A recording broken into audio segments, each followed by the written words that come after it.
اللہ تعالیٰ کے اور بھی پیارے پیارے نام ہیں. ایک نام ہے حنان اور ایک نام ہے منان. یا حنان یا منان یہ بیت اللہ کے غلاف کے اوپر بھی لکھا ہوا ہے. آپ جا کے کبھی دیکھیں نا غلاف کو، تو جہاں اللہ اللہ کا نام لکھا ہوا ہے بعض لائنوں میں یا حنان یا منان، یا حنان یا منان بھی لکھا ہوا ہے. منان کہتے ہیں ایسا دینے والا کہ بندے کو مانگنے سے پہلے دے دے.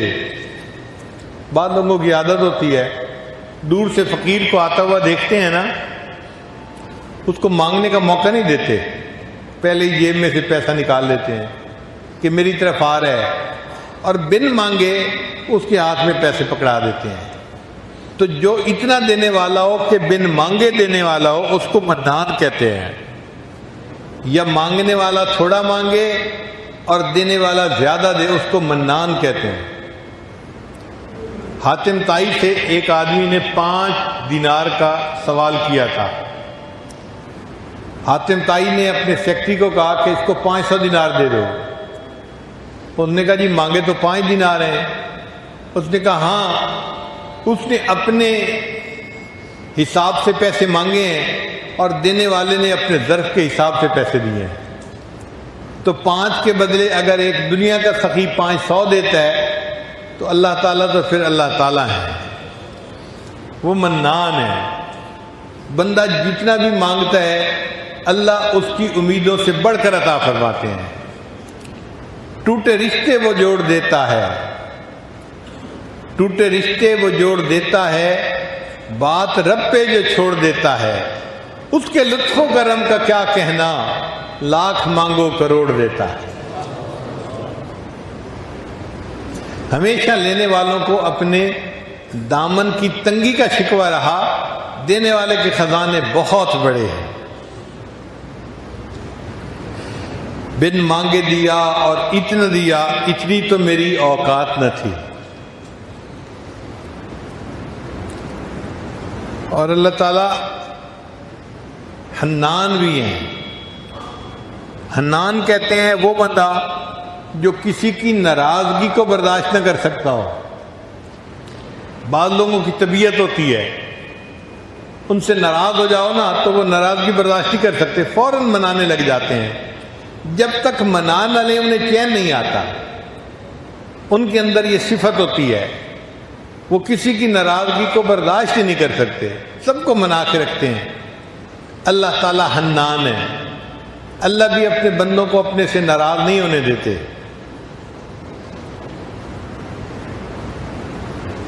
حالانکہ آداب شاہانہ کا تقاضا تو یہ تھا کہ اگر کوئی اللہ کے در سے پیٹھ پھیر کے جاتا، اللہ اس کو پیچھے سے اس کی پیٹھ میں ایک لات بھی لگوا دیتے اور فرماتے او مردود دفع ہو، میرے در سے جا رہے، آج کے بعد یہ در تیرے لیے کبھی نہیں کھلے گا. بادشاہ کی تو شان یہی ہوتی ہے. مگر جو اللہ کے در سے پیٹھ پھیر کے جاتا ہے اللہ اس کے ساتھ ایسا نہیں کرتے.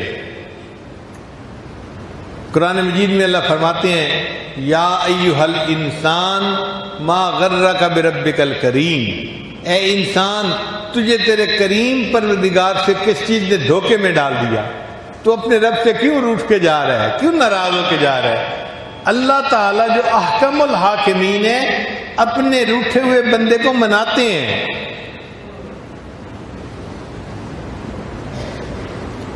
جس طرح ماں چھوٹے بچے کو مناتی ہے، بیٹا اماں سے روٹھا نہیں کرتے، اللہ تعالیٰ بھی اسی طرح اپنے بندے کو مناتے ہیں، اے بندے اپنے رب سے روٹھا نہیں کرتے.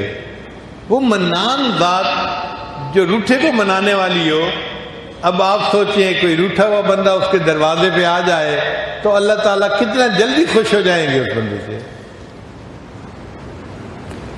اس لیے فرمایا کہ اگر کوئی بوڑھا ساری زندگی غفلت کی زندگی گزارتا رہا، اب ساری رات کھانستا رہتا ہے، جن دور کے رشتہ داروں کے گھر رہتا تھا انہوں نے بھی جواب دے دیا کہ بڑے میاں آپ جائیں، آپ کے کھانسنے کی وجہ سے بچے رات کو جاگ جاتے ہیں، نیند نہیں آتی، تو ہم آپ کو گھر میں نہیں رکھ سکتے. اب اس کا قریبی رشتہ دار کوئی نہیں. جن کے پاس رہتا تھا انہوں نے بھی گھر سے نکال دیا۔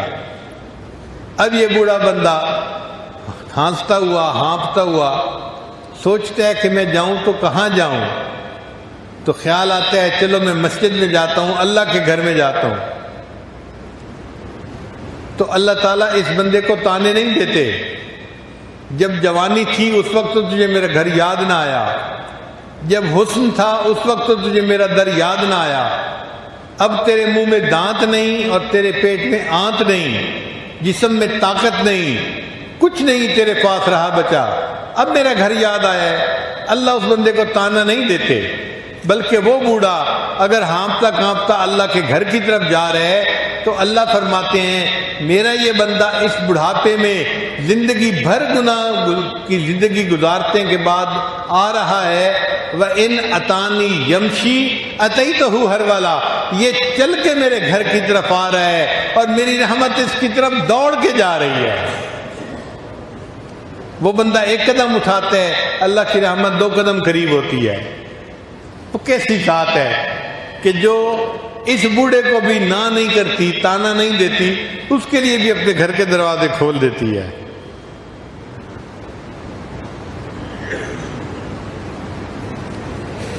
اس لیے ہمیں چاہیے کہ ہم اللہ رب العزت کے سامنے اپنے گناہوں کی معافی مانگیں۔ اللہ تعالیٰ بہت جلدی معاف کرنے والے ہیں، وہ بندے کو بہت جلدی معاف فرما دیتے ہیں۔ الہی عبدک العاصی عطاک، اے اللہ آپ کا گناہ گار بندہ آپ کے دروازے پر حاضر ہے، مقرم بالذنوب وقد دعاک، اللہ اپنے گناہوں کا اقرار میں کرتا ہوں اور آپ کے سامنے یہ دعا کرتا ہوں، فَإِن تَغْفِرْ فَأَنْتَ لِذَاكَ أَهْلٌ، اے اللہ اگر تو معاف کر دے تو تجھے یہ بات سجتی ہے، وَإِن تَطْرُدْ فَمَن يَرْحَمْ سِوَاكَ، اور اے اللہ اگر تو دھکے دے دے گا تو کون ہے جو ہم پر رحم کھانے والا؟ اللہ کے سوا کوئی دوسرا رحم کھانے والا نہیں۔ تو اللہ تعالیٰ سے اللہ کی رحمت کو طلب کرنا چاہیے، اللہ تعالیٰ گناہوں کو معاف کر دیتے ہیں اور بندے سے راضی ہو جاتے ہیں۔ ابن قیم رحمۃ اللہ نے واقعہ لکھا ہے کہ میں ایک گلی میں سے گزر رہا تھا، میں نے دیکھا ایک ماں اپنے بچے سے ناراض تھی، کوئی 6-7 سال کی عمر کا بچہ تھا، ماں اس کو تھپڑ لگا رہی تھی، مکے مار رہی تھی، دھکے دے رہی تھی، کہہ رہی تھی تو میری کوئی بات نہیں مانتا، تو کتنا ضدی ہے، کتنا نافرمان ہے۔ اور دروازہ کھول کے ماں نے اس بچے کو باہر دھکا دے دیا، اگر تو نے میری بات کوئی نہیں ماننی تو دفع ہو یہاں سے، میرے گھر میں تو نہیں رہ سکتا۔ اور ماں نے غصے میں دروازہ بند کر لیا۔ اب وہ بچہ رو رہا تھا، اسے مار پڑی تھی۔ ابن قیم رحمۃ اللہ فرماتے ہیں میں اس بچے کو دیکھنے لگا کرتا کیا ہے۔ تھوڑی دیر کے بعد وہ بچہ گلی کے ایک طرف چلنے لگ گیا۔ جب گلی کے موڑ پر گیا تو وہ کچھ سوچ رہا تھا، کھڑا ہو کے سوچتا رہا اور واپس پھر اپنے گھر کے دروازے کے اوپر آ کر بیٹھ گیا اور اس کو نیند آ گئی۔ ابھی وہ بچہ سویا ہوا تھا، اس کی ماں نے کسی کام کے لیے دروازہ کھولا۔ جب دروازہ کھولا تو دیکھا بچہ دہلیز پہ سویا ہوا ہے۔ ماں کا غصہ بھی ٹھنڈا نہیں ہوا تھا، وہ پھر شاؤٹ کرنے لگی، جاتا کیوں نہیں، دفع ہو یہاں سے، میں تیری شکل نہیں دیکھنا چاہتی، تو میری بات کیوں نہیں مانتا، تو نافرمان بن گیا ہے۔ جب ماں نے اس کو پھر ڈانٹا تو بچے کی آنکھ کھلی اور بچے نے رو کر کہا ابھی جب آپ نے مجھے گھر سے دھکا دیا تھا میں نے سوچا تھا میں یہاں سے چلا جاتا ہوں، اور امی میں گلی کے موڑ تک چلا گیا تھا، پھر وہاں جا کر مجھے خیال آیا میں کہیں جا کر مزدوری کروں گا، لوگ مجھے کپڑا بھی دے دیں گے، کھانا بھی دے دیں گے، رہنے کی جگہ بھی دے دیں گے، لیکن پھر یہ خیال آیا کہ امی جو محبت مجھے آپ دیتی ہیں یہ محبت مجھے دنیا میں کوئی نہیں دے سکتا۔ اب اس خیال آنے کے بعد امی میں اب آ کے دروازے پر بیٹھ گیا ہوں، تو مجھے مار پھر بھی میں یہی ہوں، اور مجھے پیار کر تب بھی میں یہی ہوں۔ جب بچے نے یہ کہا تو ماں کی ممتا جوش میں آئی، اس نے بچے کو اٹھا کے سینے سے لگا لیا اور بچے کی غلطی کو معاف کر دیا۔ ہم بھی آج اللہ کے در پر اسی طرح آ کر بیٹھے کہ یا اللہ جتنے رحمت کرنے والے آپ ہیں اتنا کوئی دوسرا نہیں. ہم غلطی کرتے رہے، گناہ کرتے رہے، ہم سے بہت کوتاہیاں ہوئیں. آج احساس ہوا ہے کہ آپ بڑے رحیم ہیں، بڑے کریم ہیں، بڑے حنان ہیں، بڑے منان ہیں. اے اللہ ہم آپ کا در چھوڑ کے نہیں جائیں گے، ہم پر رحمت کی نظر فرما دیجئے. اللہ ہمارے لیے اس دروازے کو کھول دیجئے. جب ہم اس طرح اللہ سے مانگیں گے یقیناً اللہ تعالیٰ ہمارے گناہوں کو معاف فرما دیں گے اور اللہ تعالیٰ ہمارے لیے نیکی کی زندگی گزارنا آسان فرما دیں گے.